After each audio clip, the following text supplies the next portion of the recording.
सुन देखो, डेयर का यूज देखिए, डेयर का हिंदी होता है साहस करना या हिम्मत करना, ठीक है, और होता है चुनौती करना।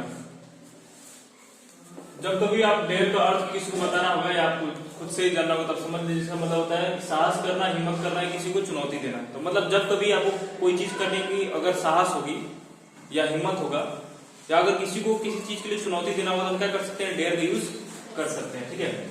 अब देखिए एक्सप्लेनेशन है कि डेयर के यूज हम लोग दो कंडीशन में करते हैं। पहला कंडीशन है टू हैव करेज, करेज मतलब अगर कोई चीज करने के हम साहस रखते हैं उस सेंस में, एंड टू चैलेंज, और किसी व्यक्ति को क्या करने में, चुनौती देने के सेंस में हम क्या करते हैं, डेयर का यूज करते हैं। अब इसका जो प्रयोग हम करते हैं वो करते हैं अफर्मेटिव सेंटेंस में, नेगेटिव सेंटेंस में और इंटरोगेटिव सेंटेंस बनाने में हम क्या करते हैं, डेयर का प्रयोग करते हैं। कुछ एग्जांपल सब लिखे उसको समझ लीजिए। देखिए यहाँ पे लिखे हैं वह अपने दुश्मन का सामना करने का साहस रखता है। तो ये कौन सा टेंस है, अफर्मेटिव है, नेगेटिव है कि इंटरोगेटिव है? मान लीजिए कोई है या मान लीजिए आप ही, अगर आपको कहना है मैं अपने दुश्मन का सामना करने का साहस रखता हूं या हिम्मत रखता हूं, तो अफर्मेटिव सेंटेंस है ना। तो इसको कैसे बनेगा, इसका स्ट्रक्चर हमारा बहुत ही सिंपल होता है। मैं आपको स्ट्रक्चर यहाँ लिखवा दे रहा हूं, देखिए subject plus dare plus given plus object, ठीक है ना। अब जब निगेटिव बनेगा तो इसमें हमारा जो जैसे लगता है नॉट वैसे ही लगेगा, ठीक है ना, बस नॉट साधारण लगता है, डेयर प्लस नॉट। अगर आपको कहना है कि वह अपने दुश्मन का सामना करने का साहस रखता है तो कैसे बोलेंगे कि dare to face his enemy. अगर आपको कहना है कि जैसे में देखिए ये जो सेंटेंस अभी यहाँ पे लिखे हैं ना, ये मूवीज वगैरह में बहुत ज्यादा लोग यूज करते हैं और रियल लाइफ में भी लोग यूज करते हैं। लिखे हैं तुम्हारी हिम्मत कैसे हुई मुझसे ऐसे बात करने की, पहले बोले तुम्हारी हिम्मत कैसे हुई मुझे इसको नहीं चाहिए, ये सेंटेंस बहुत ज्यादा यूज होता है मूवीज में। तो यहाँ लिखे तुम्हारी हिम्मत कैसे हुई मुझसे ऐसे बात करने की, ठीक है। तो तुम्हारी हिम्मत कैसे हुई क्या इंट्रोगेटिव सेंटेंस है कि नहीं।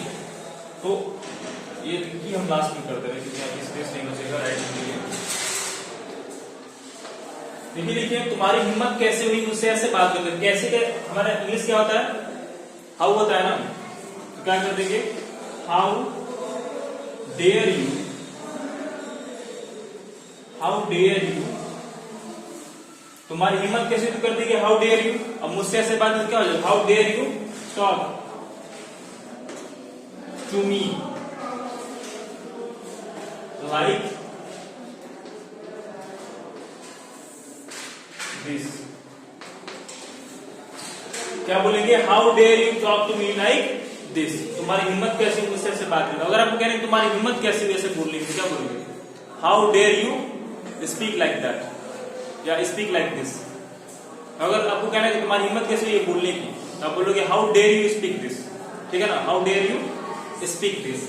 अब यहाँ देखिए एक सेंटेंस लिखे निगेटिव से, वो हम लिखे हैं वह ऐसा कहने की साहस नहीं रखता है। मान लीजिए कोई व्यक्ति है और उसके पास साहस नहीं कि वो कोई बात कहे।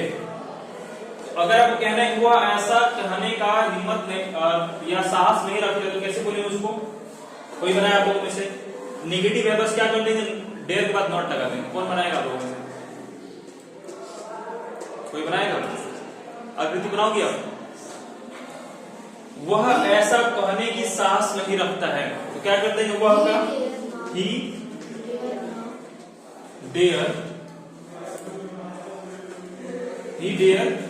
नॉट, उसके आगे ही डेयर नॉट,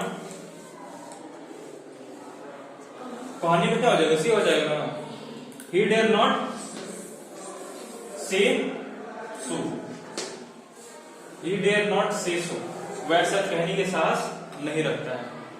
अगर आपको कहना है कि मैं ऐसा कहने की साहस रखती हूँ या रखता हूँ तो क्या बोलोगे आप, आई डेयर से सो। इसमें हो जाता है he dare not say like this, movie हो सकता है। दिया पे अब शो कर दिया, और शो क्या आएगा, लाइक दिस करने से तो मतलब ऐसा, तो वहां पे ये भी कर सकते हैं, he dare not say like this।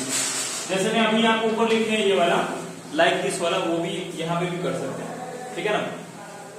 तो डेयर का प्रयोग आपको समझ में आ रहा होगा कि दो सिचुएशन में करते हैं, साहस रखते हैं किसी चीज को करने के सेंस में और किसी को चैलेंज करने में, ठीक है ना। अगर हम आपसे पूछ रहे क्या आप उसको पीटने की साहस रखते हो, तो हम कैसे बोलेंगे?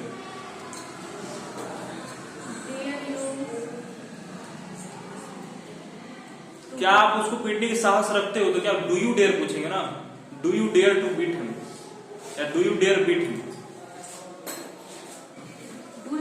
हाँ, क्या लगा दिया ना,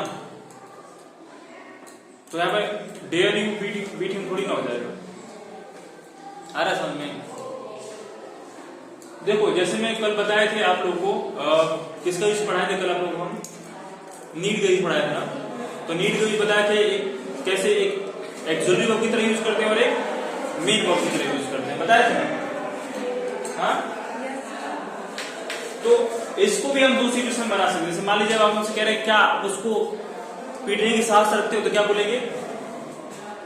एक ऐसे बना सकते हैं कि डेयर यू बीट हिम, और इसको ऐसे भी बना सकते हैं कि डू यू